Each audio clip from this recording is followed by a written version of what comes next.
सारी सुनते रहते हैं उलमा इकराम से। मेरी कोशिश होती है कि मैं नए गोशे लाऊं और नई चीज़ें नई तहकीक के सामने रखूं। पृथ्वीराज की माँ थी, वो अपने वक्त की बहुत बड़ी काहिना थी, बहुत बड़ी जादूगर थी, इल्म नजूम पे महारत थी। उसने इल्म नजूम के बल पे जान लिया था कि एक फ़कीर हिंदुस्तान में आएगा और मेरे बेटे पृथ्वीराज चौहान की हुकूमत की ईंट से ईंट बजा देगा। चुनांचे एक दिन वो सो रही थी, हड़बड़ा के ख्वाब से बेदार होती है। पृथ्वीराज को बुलवाया गया, कहती है बेटा मैंने एक बड़ा भयानक सपना देखा है, ख्वाब देखा है, फौरन दरबार मुनक्किद करो। दरबार मुनक्किद हुआ। ये महारानी आती है जिसका नाम सबीता तारीख में बयान किया गया। सबीता नाम था इसका, पृथ्वीराज की माँ। महारानी आती है और आने के बाद उसने कहा कि तुम सब जानते हो कि मैं इल्म नजूम की माहिर हूँ, ज्योतिषी विद्या में मुझे कमाल है, और मैंने अपनी ज्योतिष से ये पता लगाया है कि हिंदुस्तान की तरफ एक फ़कीर आ रहा है, ये आएगा और ये हमारे मजहब को तबाह बर्बाद कर देगा, मेरे बेटे पृथ्वीराज की हुकूमत की ईंट से ईंट बजा दी जाए।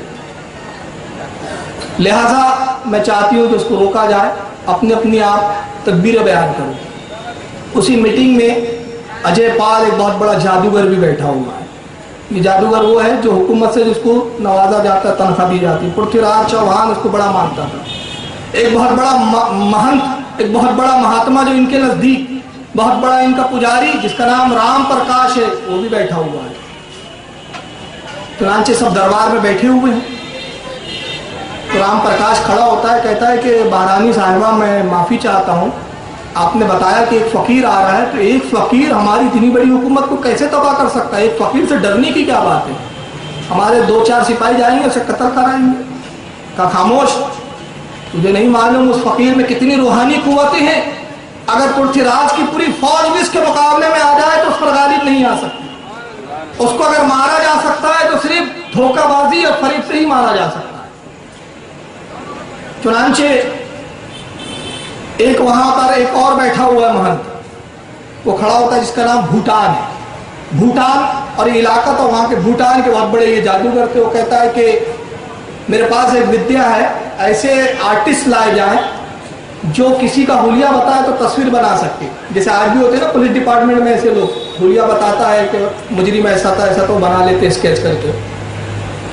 तो मैं ऐसी विद्या जानता हूँ कि मैं आँख बंद करूंगा तो उस फकीर को मैं देख लूंगा, मैं हुलिया बताऊंगा, उसकी तस्वीर बना ली जाए, चारों तरफ उस तस्वीरों को फैला दिया जाए और ऐलान कर दिया जाए जो शख्स इस शख्स को गिरफ्तार कर ले और उसको कत्ल कर दे उसको इनाम दिया जाए।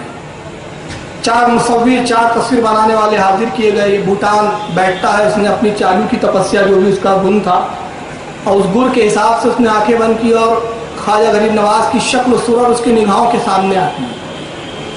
हुलिया बताता है, चारों मुसव्विर इसके बताए हुए हुलिये के मुताबिक तस्वीर बनाते हैं। जब चारों तस्वीर मिलाई गई तो आलम यह था कि चारों तस्वीर एक जैसी ही थी और गरीब नवाज की तस्वीर थी। उस तस्वीर की फिर बहुत सारी फोटो की गई और वो फैला दी गई मुख्तलिफ कस्बों में, मुख्तलिफ सरहदों में कि इस फकीर को जहां पाओ फौरन कत्ल करो।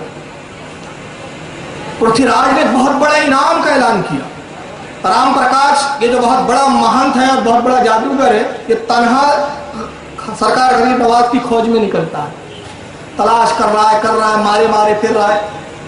अचानक एक दिन इसकी नज़र पड़ती है, मुल्तान की सरहद पर मुलाकात होती है, तस्वीर निकाली, देखा अरे यही तो फकीर मालूम होता है। हुलिया बदला और हुलिया मुसलमानों की तरह बनाया। वैसे ये पंडित लोग वैसे भी दाढ़ियाँ रखते थे, कुर्ता पायजामा पहन लिया, टोपी पहन लिया। हुलिया मुसलमानों का बनाता है और ख्वाजा गरीब नवाज के इर्द गिर्द घूमता रहता है, मंडलाता रहता है। और इस दरमियान में खंजर उसने जहर में बुझा के तैयार किया। जब पूरी तैयारी हो गई तो मुसलमान बन के हज़रत ख्वाजा गरीब नवाज की खिदमत में जाता है, कहता है कि हुज़ूर आपकी बारगाह में मैं हाजिर हुआ हूँ, मुरीद होना चाहता हूँ, मुरीद फरमा लीजिए। हज़रत मुस्कुरा के फरमाते हैं कि वो महल का जो प्लान है उसके मुताबिक अमल क्यों नहीं करता? इंतजार किस बात का है? महारानी ने जो तुझे हुक्म दिया, पृथ्वीराज ने जो इनाम का ऐलान किया, उस पर अमल क्यों नहीं करता ताकि इनाम पाले? बस जैसी जुमला सुना बदन पे थरथरी कांपने लगी, बगल में खंजर छुपाया था, खंजर गिर पड़ा। कहता हुजूर आपने कैसे जान लिया? कहा ये छोड़ो, ये तो मेरे रब ने मुझे ये इल्म दिया है। कहा जिस रब ने आपको ये इल्म दिया कि उस राज को आप जानते तो जो आपके आका रसूलुल्लाह है उनको क्या इल्म दिया होगा। इस्लाम सच्चा मजहब है। हाथ बढ़ाइए कि मैं इस्लाम में दाखिल हूं। ये राम प्रकाश पहला फर्द है जो हिंदुस्तान की सरजमीन का जो इस्लाम कबूल करता है, और सरकार मोइनुद्दीन इसका नाम ज़ियाउर रहमान तजवीज़ फरमाते हैं। उसको फिर उसको मुरीद फरमाया, अपने साथ लेकर फिर हिंदुस्तान के मुख्तलिफ इलाकों में सैर करते हुए लाहौर की सरजमीन पर तशरीफ लाते हैं। अब ये आपका खादी में खास बन चुका है, नाम ज़ियाउर रहमान है, अब राम प्रकाश नहीं है। दाता गंज बख्श लाहौरी हिंदुस्तान में बहुत पहले आ चुके थे। उसके बाद ज़ियाउर रहमान को साथ लिया, अपने लाहौर की सरजमीन पर आते और 2 महीने हज़रत दाता गंज बख्श लाहौरी, जिनका नाम था अली हुजूरी, इनका नाम दाता नहीं है, इनका नाम है हज़रत अली हुजूरी रहमतुल्लाह ताला अलैह, इनके रोज़े पर चिल्ला करते हैं। जिस जगह हज़रत मोइनुद्दीन ने चिल्ला किया था, आज भी लाहौर की सरजमीन पर वो चिल्ला वैसे ही महफूज रखा गया है और वहाँ लोग ज़ियारत करते हैं, फ्यूज़ व बरक़ात लेते हैं। 2 माह जब चिल्ला कशी से आप फारिग हुए तो इन 2 माह में क्या चिल्लों में आपको मिला, वो दाता गंज बख्श जाने और लेने वाला मोइनुद्दीन जाने। जब वहाँ से आप फारिग हुए तो आपने बेसाख्ता दाता गंज बख्श लाहौरी की मज़ार पर एक फ़ारसी ज़बान में शेर कहा, वो शेर मैं पढ़ता हूँ, और वो शेर उसके बाद ही जो गरीब नवाज ने जुमले कहे, दाता गंज बख्श लाहौरी का लक़ब बन गया। वो शेर ये था, आप फरमाते हैं, गंज बख्श फैज़ आलम मजहर नूरे खुदा। गंज बख्श, गंज किसको कहते हैं? गंज कहते हैं जहाँ बहुत चीज़ें ज़ख़ीरा करके रखी जाती है, जैसे बोलते हैं ना ये अनाज का गंज, यानी जहाँ बहुत सारा अनाज रखा जाता हो, ये फला चीज़ का गंज, जहाँ बड़ी चीज़। तो आप कहते हैं कि सरकार दाता गंज बख्श लाहौरी अली हुजूरी का मकाम वो है कि ये फैज़ का खजाना है।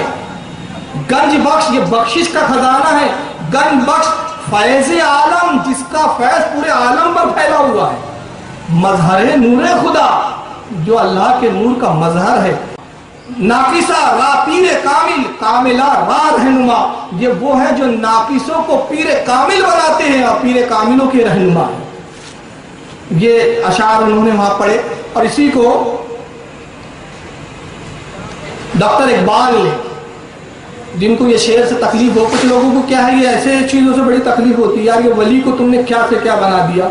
तो डॉक्टर इकबाल को बहुत लोग मानते हैं, तो डॉक्टर इकबाल क्या कहते हैं ज़रा सुन लीजिए। इसी मजमून को, इसी चीज़ को डॉक्टर इकबाल ने अपने दीवान में, कल मैं डॉक्टर इकबाल के वो शेर भी सुनाऊंगा इंशाल्लाह, जो गरीब नवाज की शान में इकबाल लिखा है, और फतवा लगाना है तो इकबाल पे लगाए। इकबाल कहता है, सैयदे हुजूर मखदूम अमम मरकदे ऊ पीरे संजरा रा हरम।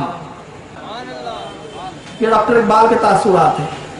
तो वहाँ से जो फ्यूज़ व बरक़ात लेके आप निकलते लाहौर से निकलकर आप दिल्ली का सफ़र फरमाते हैं।